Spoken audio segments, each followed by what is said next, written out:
2015ರಲ್ಲಿ ನಾವು ಗ್ರಾಮ ಪಂಚಾಯತಿ ಮೆಂಬರ್ ಆಗಿದ್ವಿ. 2015ರಿಂದ 3 ವರ್ಷದ ನಮ್ಮದು ಇದು ಗೌರವಧನ 3 ವರ್ಷದ ನಮ್ಗೆ ಕೊಟ್ಟರು. ಆಮೇಲೆ 2 ವರ್ಷ ದುಡ್ಡಿಲ್ಲ ಅಂದ್ಕೊಂಡೇ ಬಂದರು. ಆಮೇಲೆ ನಮ್ಮದು ಎಲೆಕ್ಷನ್ ಬಂತು. ಎಲೆಕ್ಷನ್ ಬಂದ ನಂತರ ನಾವು ಬಂದು ಇಲ್ಲಿ ಪಿ ಡಿ ಒಗಳನ್ನ ಕೇಳಿದರೆ, ಸರ್ ದುಡ್ಡು ಬಿಡುಗಡೆ ಆಗಲಿ, ಗೌರ್ಮೆಂಟು ಅವು BJP ಸರ್ಕಾರ ಇತ್ತು. BJP ಸರ್ಕಾರ ಇರುವ ಟೈಮಾಗ ಸರ್ಕಾರ ಬಿಡುಗಡೆ ಮಾಡಿಲ್ಲ, ನಮ್ಗೆ ದುಡ್ಡೇ ಬಿಡುಗಡೆ ಮಾಡಲ್ಲ, ನಿಮ್ಗೆ ಹೆಂಗೆ ಕೊಡೋದು ಅಂತ ಪಿ ಡಿ ಒ ನಮ್ಮ ಮೇಲೆ ಕೇಳಿದರು.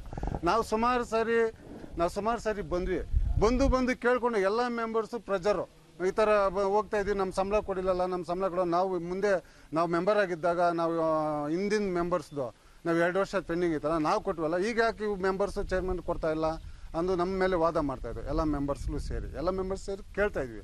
ಪಿ ಡಿ ಒಗಳಿಲ್ಲ, ದುಡ್ಡೇ ಬರಲಿಲ್ಲ. ನಾವು ಎಷ್ಟು ಸಾರಿ ಬರೋದು? ಈಗ ಇನ್ನೇನು 1 ವರ್ಷ ಆಯ್ತು. ಇನ್ನು 1 ವರ್ಷ ಆದ್ಮೇಲೆ ನಾವು ನೆಕ್ಸ್ಟು ಇನ್ಯಾರು ಮೆಂಬರ್ ಬಂದು ಕೊಡ್ತಾರೆ? ಈಗ ಕೊಡಲಿಲ್ಲ, ಇನ್ನು ಮುಂದೆ ಯಾರು ಕೊಡ್ತಾರೆ? 16 ಜನ ಮೆಂಬರು, ಒಬ್ಬೊಬ್ಬರಿಗೆ 1,000 ರೂಪಾಯಿ ಅಂದ್ರೂ ಕೂಡ 24,000 ಕೊಡಬೇಕು. ಅಧ್ಯಕ್ಷರಿಗೆ ಬಂದು 70,000 ಕೊಡಬೇಕು, 3,000 ರೂಪಾಯಿ ಅವ್ರದ್ದು ಪೇಮೆಂಟು, 2,000 ಉಪಾಧ್ಯಕ್ಷರಿಗೆ ಬಂದ್ಬಾರ್ದು, ಅವ್ರಿಗೆ 50,000 ಕೊಡಬೇಕು. ಮನವಿ ಕೊಟ್ಟಿದ್ವಿ, ಆಲ್ರೆಡಿ ಮನವಿ ಕೊಟ್ಟಿದ್ದು ನಿಮಗೆ ಆಲ್ರೆಡಿ ಕೊಡ್ತೀವಿ. ಈಗ 4 ವರ್ಷನಿಕ ಕೇಳ್ತಾ ಇದ್ದೀವಿ, 3 ವರ್ಷ 8 ತಿಂಗಳಿಂದ ನಾವು ಕೇಳ್ತಾ ಇದ್ವಿ. ಇದುವರೆಗೂ ನಮ್ಗೆ ಕೊಡಲೇ ಇಲ್ಲ. ಇಲ್ಲಿ ಬಂದು ನೋಡಿ ಕೇಳಿ ಏನು ಜಗಳ ಮಾಡೋದು ನಾವು? ಪಿ ಡಿ ಒ ಮೇಲೆ ನಾವಿನ್ನು ಒಯ್ದಾಡಿದ್ರೆ ಇನ್ನು ಕೇಸ್ಗಳು ಮಾಡ್ತಾರೆ. ಇಲ್ಲಿ ಹಳೆ ಮೆಂಬರ್ ಬಂದು ಇಲ್ಲಿ ಒಯ್ದಾಡಿ ಇಲ್ಲಿ ನಮ್ಗೆ ಫೋರ್ಸ್ ಮಾಡೋದ್ರೆ ಅವ್ರು ನಮ್ಮ ಮೇಲೆ ಫೋರ್ಸ್ ಮಾಡ್ತಾರೆ.